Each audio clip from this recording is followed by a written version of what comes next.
नमस्कार। चलिए आज एक शहर की कहानी में उतरते हैं। एक ऐसा शहर सहारनपुर जिसकी विरासत में कई दिलचस्प कहानियां छिपी हैं। हम मिलकर इन्हीं पन्नों को पलटेंगे। सोचिए, एक शहर जिसकी पूरी की पूरी पहचान लकड़ी पर उकेरी गई एक कला से जुड़ी हो। जी हाँ, बात हो रही है सहारनपुर की और उसकी दुनिया भर में मशहूर काष्ठ कला की। पर सवाल ये उठता है कि आखिर इस कला की जड़ें शहर के इतिहास में कितनी कितनी गहरी हैं। तो अगर आज के सहारनपुर को समझना है तो हमें शुरुआत वहीं से करनी होगी जिसने इसे दुनिया भर में एक पहचान दी। और देखिए, ये सिर्फ कोई बिजनेस या इंडस्ट्री नहीं है। नहीं, ये तो एक ऐसी सांस्कृतिक विरासत है जो पीढ़ियों से एक हाथ से दूसरे हाथ में सौंपी जा रही है। लकड़ी पर उकेरी गई हर एक नक्काशी में असल में एक कहानी छिपी है, एक पूरा का पूरा इतिहास बसा हुआ है। तो चलिए फिर थोड़ा टाइम ट्रेवल करते हैं, एकदम शुरुआत में चलते हैं।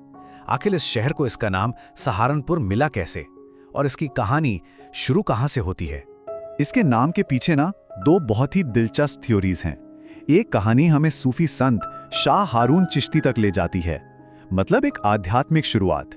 और दूसरी कहानी का सिरा जुड़ता है राजा सहारनवीर सिंह से, यानी एक शाही बुनियाद। है ना कमाल? एक तरफ आध्यात्म, दूसरी तरफ राजशाही, और शायद ये दोनों ही पहलू आज भी शहर की पहचान का हिस्सा हैं। खैर, अगर हम कहानियों से हटकर इतिहास के पन्नों को देखें तो रिकॉर्ड्स बताते हैं कि इस शहर की नींव आधिकारिक तौर पर 1340 ईस्वी में मोहम्मद बिन तुगलक के शासनकाल के दौरान रखी गई थी। यानी कि ये शहर अपने अंदर 650 साल से भी ज्यादा का इतिहास समेटे हुए है। जरा सोचकर देखिए, कितनी सल्तनतें आईं और गईं, कितनी ही कहानियों की गवाह रही होंगी यहाँ की कलियां। तो चलिए अब जरा तेजी से इतिहास के पन्ने पलटते हैं और देखते हैं कि कैसे अलग अलग साम्राज्यों ने सहारनपुर की किस्मत को बनाया और बिगाड़ा। सहारनपुर का सफर वाकई में बहुत दिलचस्प है। देखिए, पहले ये दिल्ली सल्तनत का हिस्सा था, फिर 1340 में इसकी नींव रखी गई।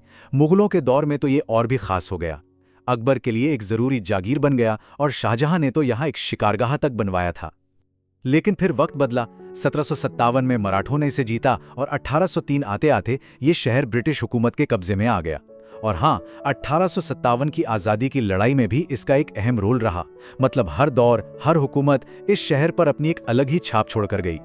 लेकिन किसी भी जगह की कहानी सिर्फ उसके राजा महाराजाओं से पूरी नहीं होती। उसे पूरी तरह समझने के लिए उसकी जमीन को, उसके भूगोल को समझना भी उतना ही जरूरी है। अब देखिए, सहारनपुर बसा है गंगा और यमुना के बीच के बेहद उपजाऊ इलाके में, जिसे हम दुआब कहते हैं। और इसी वजह से, इसी फर्टाइल जमीन के कारण ये मुगल काल में खेतीबाड़ी का एक बहुत बड़ा सेंटर बन गया। और बात सीधी सी है, जहां जमीन सोना उगलेगी, जहां खुशहाली होगी, वहीं तो कला और संस्कृति को भी फलने फूलने का मौका मिलेगा, है ना? और कमाल की बात यह है कि इतिहास की वो परतें आज भी यहां जिंदा है।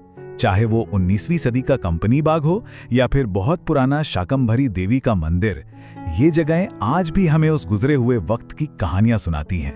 तो चलिए अब इतिहास, भूगोल और संस्कृति, इन सभी धागों को एक साथ पिरोते हैं और देखते हैं कि इन सब से मिलकर आज का सहारनपुर कैसा दिखता है, इसकी पहचान क्या है।